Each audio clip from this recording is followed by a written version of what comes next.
What color are your memories? Another way of asking if you think of me often. Mine are a feverish orange hue, what a photo director once termed a honey hibiscus haze. But do you think of me often? Some things that I search for in photography and in my writing is the everyday. For Black life, the everyday has been told through the lens of white photographers, has been devalued, has been exploited in a particular way. So I'm creating a body of work that tells really simple stories about regular people who are special and unique and have had like really fulfilling lives, and that being kind of enough.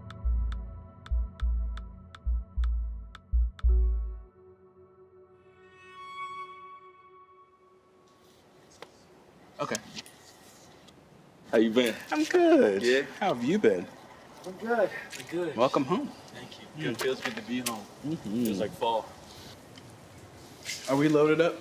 All right, this is beautiful. Don't move. 3, 2, 3. All right. Don't be annoying. Funny. Don't be annoying. Okay. Don't be. All right. Soften it up a bit. Turn your head a little bit, please. Eyes right in the camera. Nice and big. Beautiful. 3, 2, 1. I am Giancarlo Valentin. I'm a photographer and writer from Baltimore. When I moved to New York in 2014, I was making a very particular kind of work. I wanted to photograph fashion.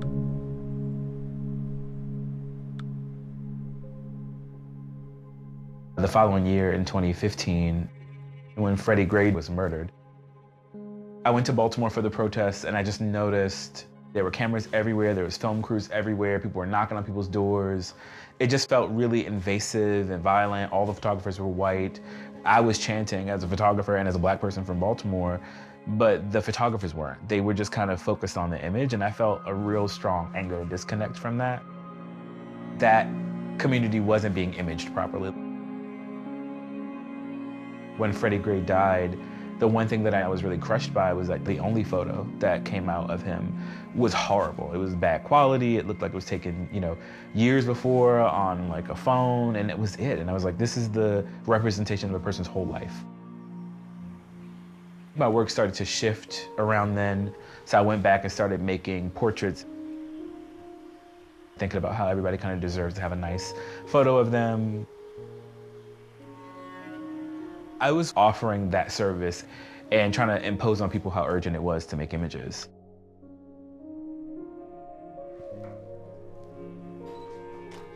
With my photographs, I think the through line is Blackness. And elevating Blackness and being Black and angry being angry about the ways that Black people are mistreated. Photographing with care and photographing care is valuable to me specifically because so much of the Black experience is a group of under-resourced people caring for each other, building community together, and like pulling together to make something and create a world for themselves that is not just suffering, but that is something else.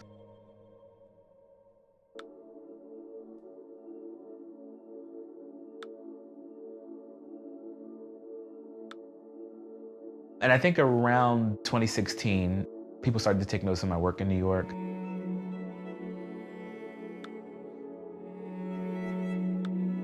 Newsweek reached out and wanted me to photograph Faith Ringgold, and it would be my first assignment.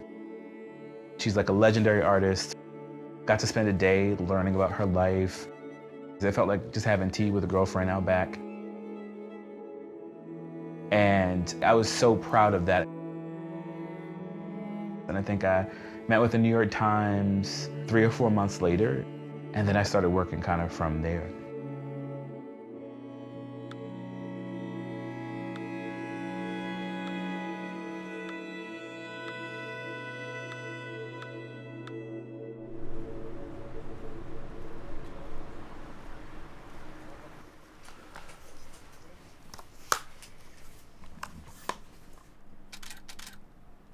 Grandma, Yeah, babe. come here, please. Go and sit down. Oh, you talking about the light. Okay. And bring your eyes right over here. Look into the camera for me. Look straight ahead. Nice. When we were young, we grew up chronically homeless, and my mother was kind of a presence, but she was coming and going a lot, and we were going through a lot, and it was very unhappy around that time. I used to go to Rite Aid and steal cameras, like steal point and shoot cameras, a lot. It was rare that I had the money to get them developed, but I would like photograph us going to Save a Lot, or like photograph us like sitting on the porch. It, for me, was very intentional just to kind of capture some of that joy that we were feeling in those fleeting moments. It felt a little bit like stopping the trauma to create ceremony. I did what I could do with this sadness. I ate it, cracked my teeth open chewing it. It is all I could muster, all that came out when I tried to speak.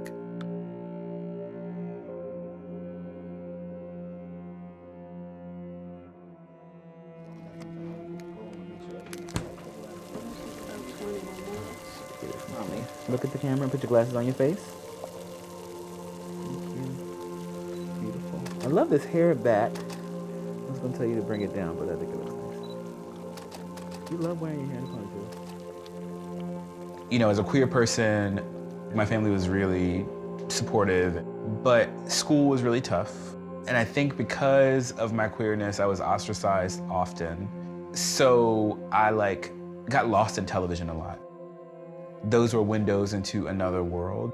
And I would fall in love with other people's lives. You all right? Mm-hmm. I think a lot about the women who really came to my rescue over and over again when I was growing up. I know that I simply wouldn't have gotten through these very particular periods. Okay. On. There we go. Okay, she's playful. She's at home. No. She's she's feeling young girl in her room energy. As this is cute. No. I was always just very loud and very feminine. I loved women, and I marveled at my mother's beauty. Like, I thought that her doing her ponytail in the mirror was truly spiritual for me to watch.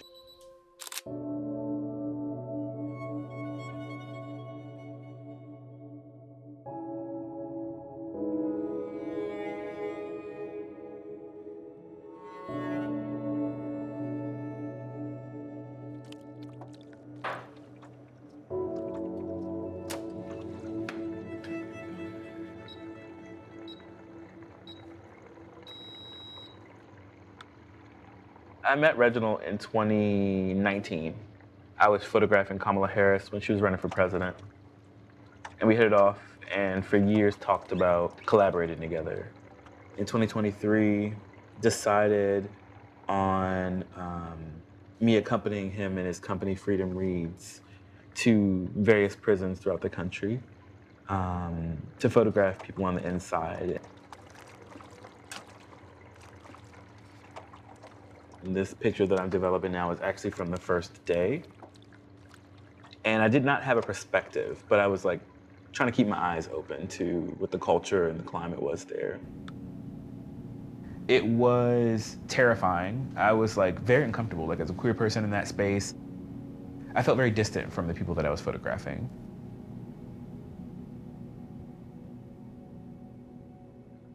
The few men that wanted to be photographed kind of came over to the side. And this guy was very, very lovely, but very stoic and very quiet. Let me make a portrait of him.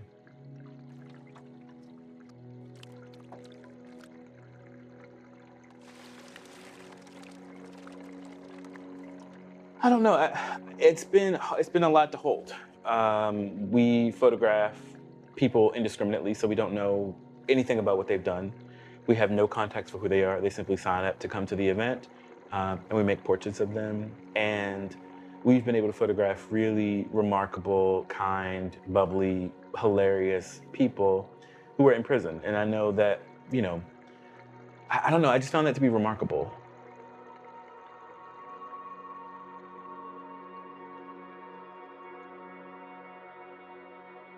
When I think of our community's issues, the people who cause the most harm intracommunally tend to be Black men. And if I'm gonna talk about those harms, if I'm gonna talk about toxic masculinity culture and our unique experience of violence in our community because of our histories, I have to kind of focus my camera on the people who are involved.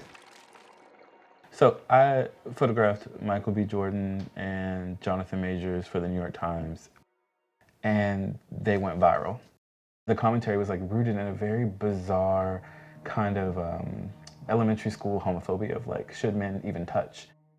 And it was weeks and weeks of feeling completely invisibilized, like having my name never spoken. The context of that work fits within the context of all of my work about masculinity and intimacy and vulnerability between Black men.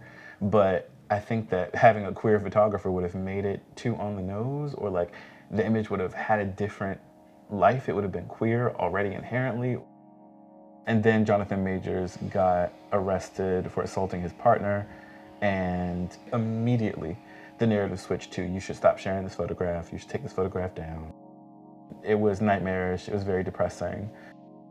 It was just a strange thing to invisibilize me, because I think making me present as the image maker would have facilitated the conversation properly.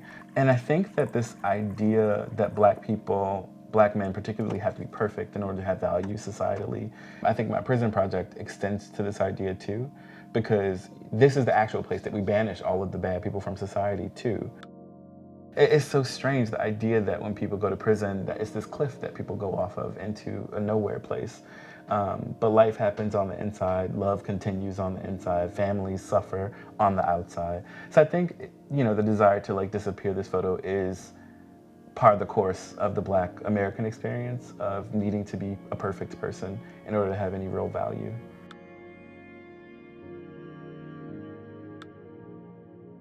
Black straight men are a big focal point in my work, and I love them, and I love them in my work. And, I love Black women in my work just the same, but it is different. There's a different urgency.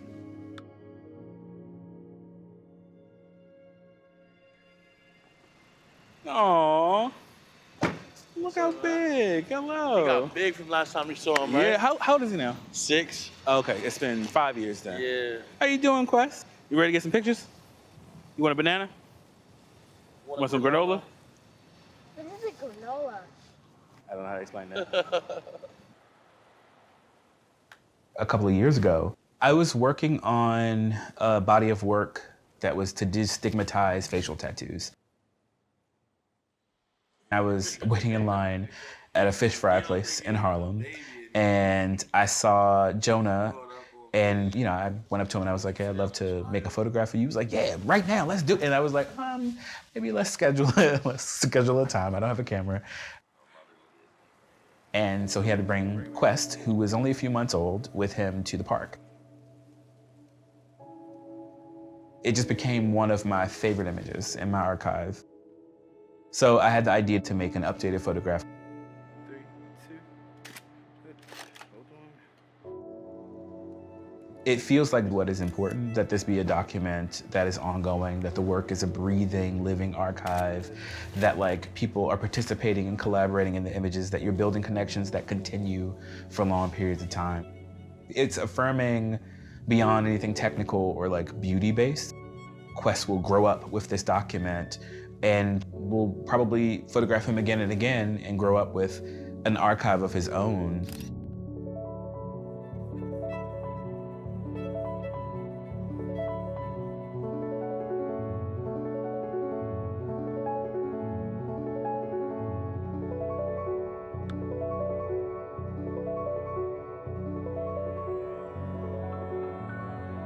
I make an image, try to catch my breath again.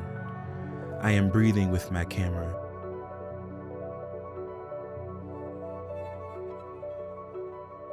I'm erupting with the bittersweet, so I keep moving. I catch a second wind to get away from it all.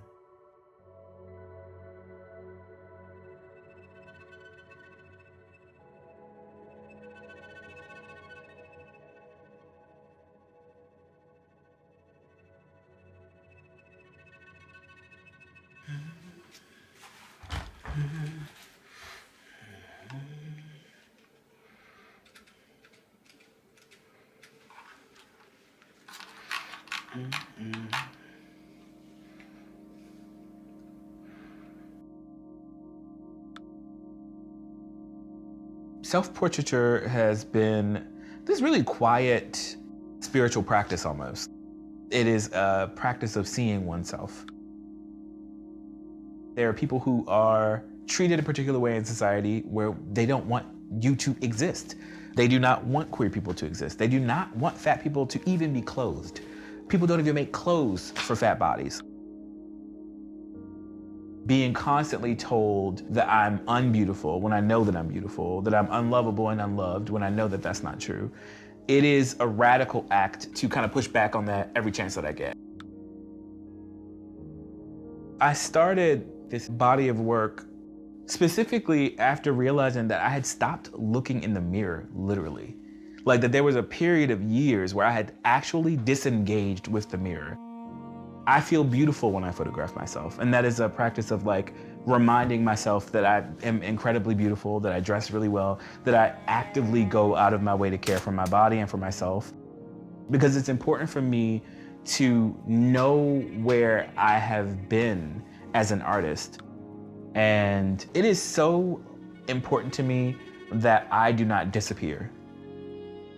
I cannot describe how much like myself he made me feel, how inside my body I felt when he called my name. Giancarlo, his voice with thunder. Giancarlo, a name that I gave myself but that I never felt, was suddenly all flesh, was all I could feel around me. After a moment, silence, no cars, just sunset. He called my name and it echoed off the mountains.